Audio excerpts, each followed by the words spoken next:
Live from our 7 Tasmania studios, your nightly news with Kim Miller begins now. Good evening and thanks for joining us. First tonight, calls are continuing for power price relief for Tasmanians as a cost of living crisis drags into 2023. Butchers are among a group of high energy users who say they're also feeling the heat.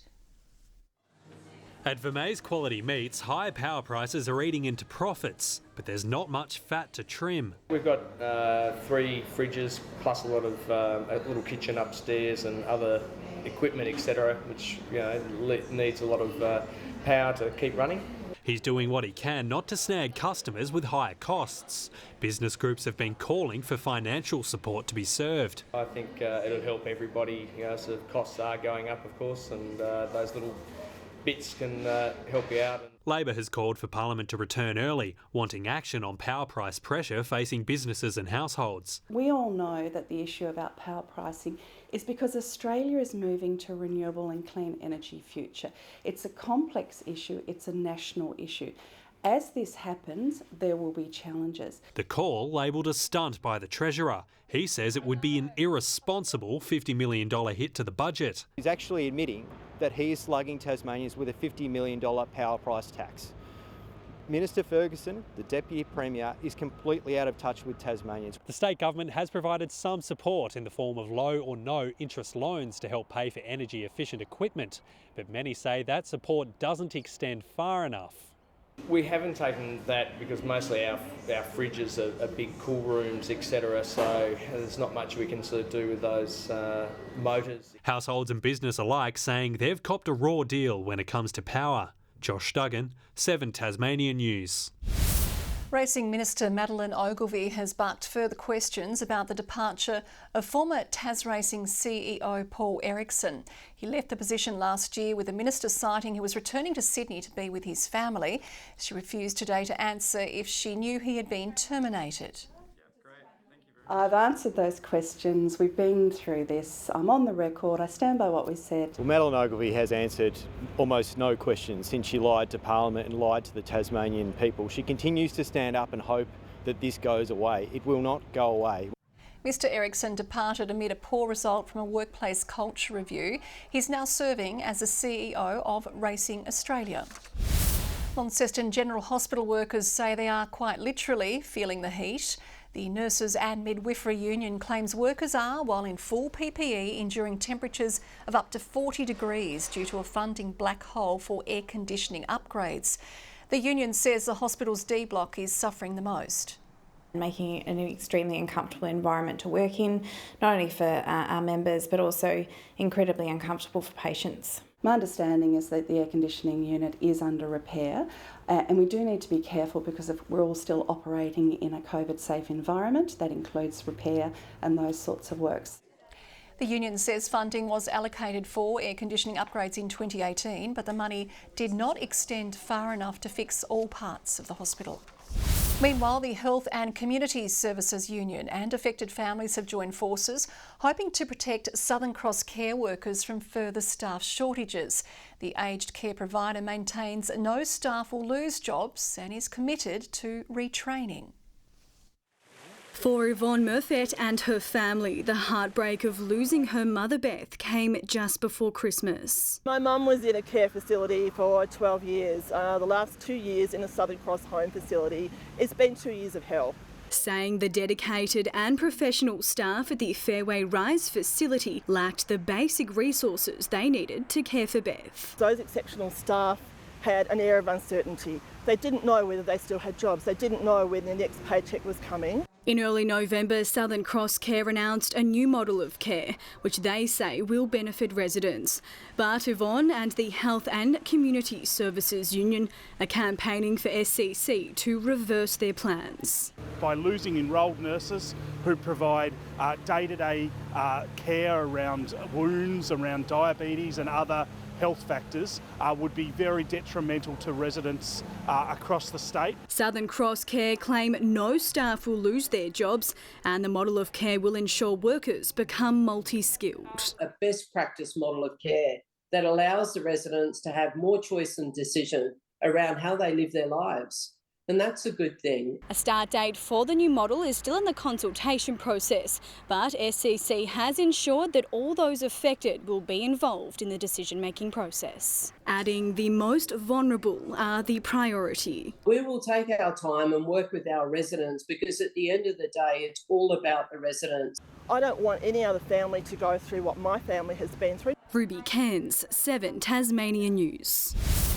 A Granton man has been charged with murder after an alleged firearms incident on Tuesday morning. For more, we're joined by reporter Ruby Cairns. Ruby, what's the latest? Kim, a 20-year-old man from Granton, remained in custody today following an alleged murder at a home on Black Snake Road. The deceased, Nicholas Aaron Scott, had led police on a 3-hour manhunt after escaping custody at the Royal Hobart Hospital 2 nights ago. He was found dead at Granton after an incident unfolded between the two, with police alleging the 20-year-old produced a firearm and shot the escapee. Police say he could face court as early as this evening. Kim? Okay, thanks for the latest there, Ruby. Biosecurity Tasmania is ramping up its fight against a destructive parasite threatening Australia's honeybees. Beekeepers are welcoming an extension of a ban aimed at protecting against varroa mites as they prepare thousands of hives for their annual migration west. Preparing precious cargo to produce a top drop. Beekeeper Lindsay Burke is sending his hives to the west coast to get their fill of flowering manuka and leatherwood. That's where we get 70 to 90% of all of our honey for the year, in the northwest coast and the Tarkine rainforests. Beautiful place to be. His bees produce 1/5 of all of Tasmania's 1,000 tonnes of honey each year. And it's all at risk if one minuscule mite enters the state. Varroa mite is a terrible thing that's right throughout the world. No country, apart from Australia, has ever been able to defeat it. New South Wales is trying to eradicate its varroa infestation, with thousands of hives destroyed to keep it at bay. Biosecurity Tasmania is refusing to wing it, extending a ban on the import of bees, bee products and equipment for another 6 months. But the measures aren't without cost. I can't get enough queen bees from Australia to replace the old queen bees, so I'm down a good few hundred hives this year. This latest challenge comes as Tasmania's honey producers celebrate courtroom victory over New Zealand, who was suing over naming rights to the prized Manuka honey brand. The Kiwis backing down after 4 long years. I still don't know whether they were serious or not, but they did fight it to try and stop us from using the name. With hopes this year's crop will continue to keep buyers buzzing. Fingers crossed. Beekeepers are eternal optimists. Annie Green, 7 Tasmania News. Dozens of residents were left without electricity when a minibus crashed into a power pole on the West Tamar Highway just before 6 last night. It took 9 hours to repair the damage. No serious injuries were reported and police are investigating. Tasmanian businesses with a bright idea can access up to $250,000 in grant funding. Round 2 of the Small Business Incubator program is open. Video game creator Secret Lab was successful in the previous round. What we pitched was an incubator program that lets Tasmanian businesses sort of ramp up their ability to commercialise in the game development space. So we are basically being funded, supported by the state government to provide advice, mentorship and support. The program is open to any small business with $1 million in total available. The Hurricanes have flown to Adelaide to try to beat the Strikers for the second time in 4 days. Ben McDermott could be on the verge of replicating last season's stunning form after a high-octane return to the side. Big Ben's big return under Blunston's bright lights. And he admires it. Over the top for 6. Was Monday the knock McDermott needed to kickstart his season? I feel like I've got similar plans as I did last year, but with T20 cricket you just never know. You need a little bit of luck to go your way, and I definitely had that last year. It was more than luck which saw McDermott become the tournament's highest run scorer last season. Now, fully recovered from a hamstring injury, McDermott could be carving out an opening stronghold with newly promoted Caleb Jewell, who also knocked a half-century against Adelaide. We've definitely got the stock and the power through our middle order to score big scores, and we just need to, I guess, fire at the top as well. We know we've got the strength through the middle. Tomorrow night will be test number 2. Countering the ever-present Chris Lynn is top of the dossier. But McDermott could be batting alongside an old teammate, with England's Zach Crawley coming into the squad. I managed to play with him overseas this year with the London Spirit, so yeah, looking forward to catching up with him again, and I'm sure as are the boys. As for his views on the man-cad, it's obviously still frowned upon and there's questions being asked, but I think once the rules are changed, there's not really much you can do about it, so play on. And juggling acts over the boundary. That exact same catch happened to us. I think Renners did it to Wadey at the Gabba 3 years ago. It was in the rules then and it's in the rules last night, so play on. And following in the footsteps of local cricket champions, our state's best under-16 girls who are off to the Nationals in Canberra. This is the first time Cricket Australia are running the under-16s post-COVID, so it's a good chance for us to come back into the tournament and see where we're at as a state. I played cricket since I was maybe 4, and it's been lots of club cricket and only recently getting into the higher parts of the pathways, which has really helped my cricket development. And they have good reason to look up to the Tigers' women's side. Julie Kavanagh had a dream start to today's WNCL clash, claiming an incredible 3 wickets in the first 4 balls of the game. This is extraordinary. So we've had an LBW, a caught behind, now a bowled. Excellent effort. She ended up with 3 for 12 as Tasmania upset the ladder-leading Queensland by 72 runs on their home turf at Allan Border Field.